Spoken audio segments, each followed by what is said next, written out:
About 2 years ago, Titanfall 1 fell into the trap of being the next big thing, this messiah of gaming, the game to end all games. It was going to destroy Call of Duty and every other FPS, wipe everything off the map, and become the new game that broke Xbox sales records. Of course, that didn't happen, but I did find it to be a genuinely decent game. The concept is solid for sure, it's like having two vastly different games in one, but the execution was just not there, and the content was severely lacking. Here we are now, 2 years later with Titanfall 2. On the surface, it would appear that it's a failure. Sales are down 3/4 from the original game, even though it's on more platforms this time around. So what gives? Most likely Battlefield 1, which was released a week before Titanfall 2. Really odd choice seeing as both games are published by the same company. EA's official explanation is that Titanfall 2 and Battlefield 1 have drastically different target demographics, but I find that hard to believe when I personally have been asked which game should I get, Battlefield 1 or Titanfall 2. Beyond personal anecdote, the concept of two large, mainly multiplayer FPS games not appealing to similar audiences is just absurd, even if one is a historical shooter and the other is a sci-fi game. It doesn't really matter what the reasoning behind this odd release timing was. The end result was Titanfall 2 doing terrible sales numbers and getting next to no attention, and that's why I'm making this video a month after the game's release. Pilot, this facility is extremely dangerous. Watch for crushing hazards on the assembly line. One of the biggest complaints about Titanfall 1 was the lack of a single-player campaign. To compensate for this, Respawn created this bizarre string of multiplayer missions that had brief bits of exposition in them. Needless to say, it sucked, and in no way compensated for this lack of a single-player campaign. When I saw that Titanfall 2 would have a real single-player campaign, I was assuming that it would be a quickly slapped-together, nonsensical slog akin to what shipped with Call of Duty Ghosts or something of that nature. An addition that was added purely to be a selling point on the back of the box. But somehow, against all odds, Respawn has come through with a great single-player campaign that, while on the short side, is full of fresh ideas and almost completely devoid of filler moments. Rather than focusing on visual moments, Titanfall 2's campaign is focused on creating one or two interesting gameplay mechanics per level and pushing them to their utmost limits. No idea sticks around for too long, which is largely what makes it feel like such a fresh experience. One level puts you through a factory that's assembling a synthetic ghost town and makes the level's environment itself the main enemy. In between the fighting, it masterfully mixes in platforming sequences that are highly enjoyable due to how tightly the game's movement system controls. However, the standout level from the entire campaign has to be hands down the time travel mission, which gives you, as you can probably guess, a wrist-mounted time travel device that allows players to switch between two simultaneous realities. It's an extremely well done mission that squeezes every single bit of potential out of that one singular mechanic. Sorry, Anderson.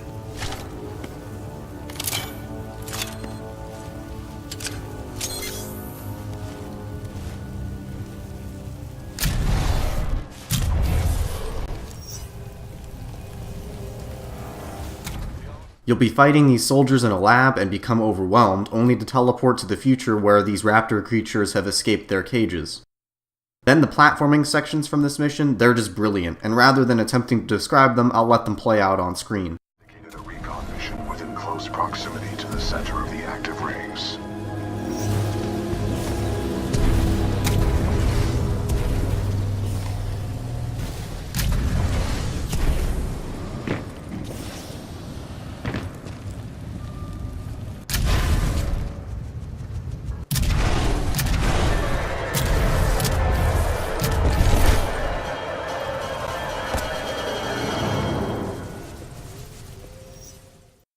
The movement system might be incredibly modern, but the campaign to me is highly reminiscent of the feeling I got when playing original Xbox and PlayStation 2 games. While playing, it reminded me of games like Time Splitters, just pure, at this point, kind of old school fun.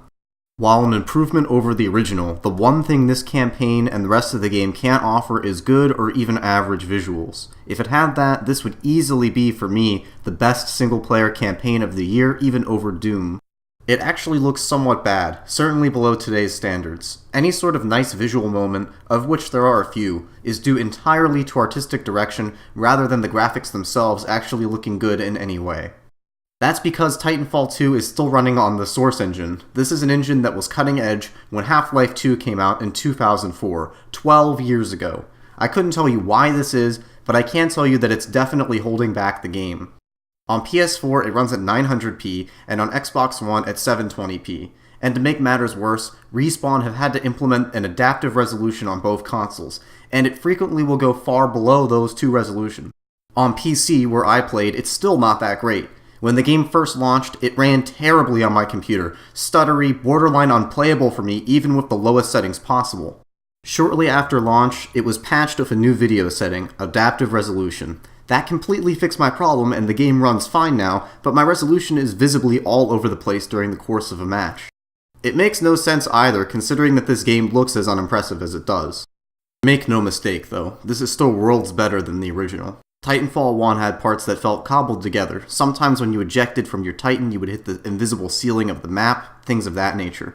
Titanfall 2 still has some quirks, but it's far more solid than the original. The first game felt like it was put together with duct tape and Elmer's glue. This one feels like it's actually its own game.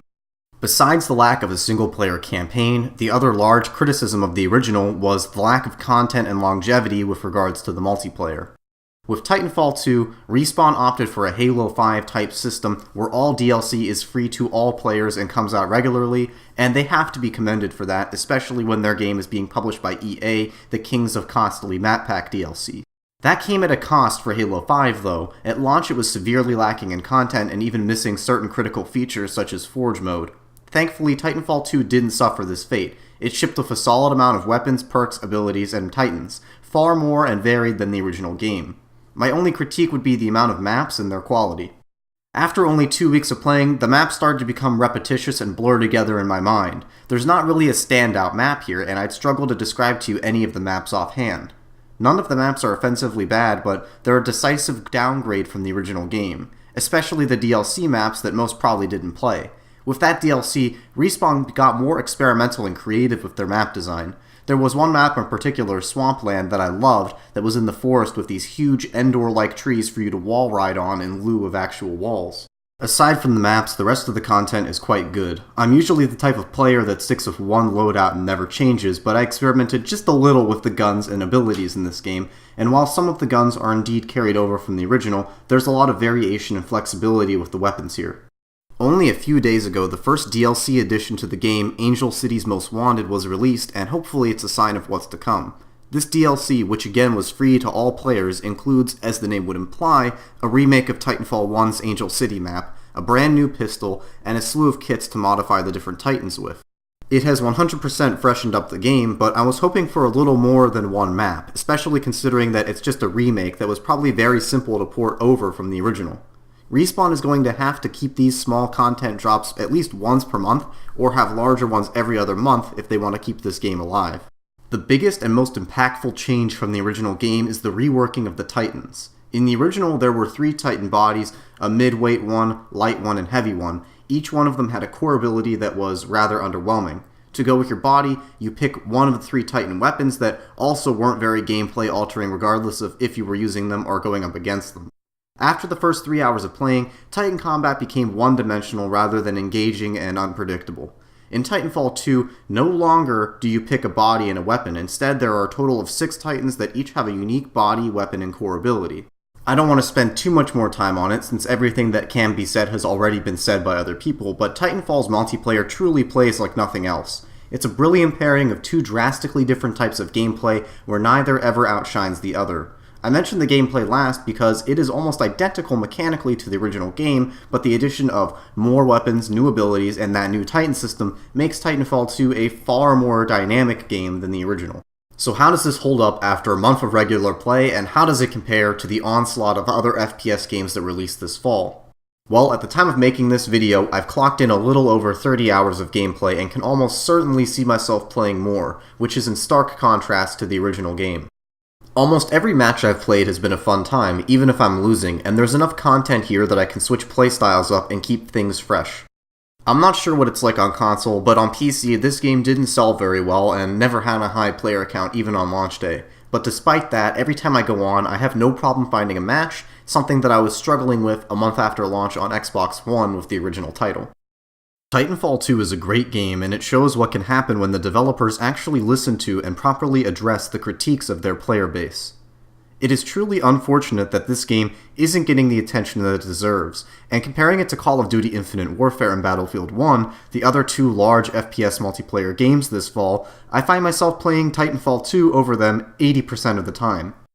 On the bright side, this game's abysmal sales led to the price going way down. I've seen it for less than $30, which means that there is no excuse for you to not give this game a try. I can't recommend it enough. It has a surprisingly fun campaign and a fantastic multiplayer that delivers on what the original proposed 2 years ago.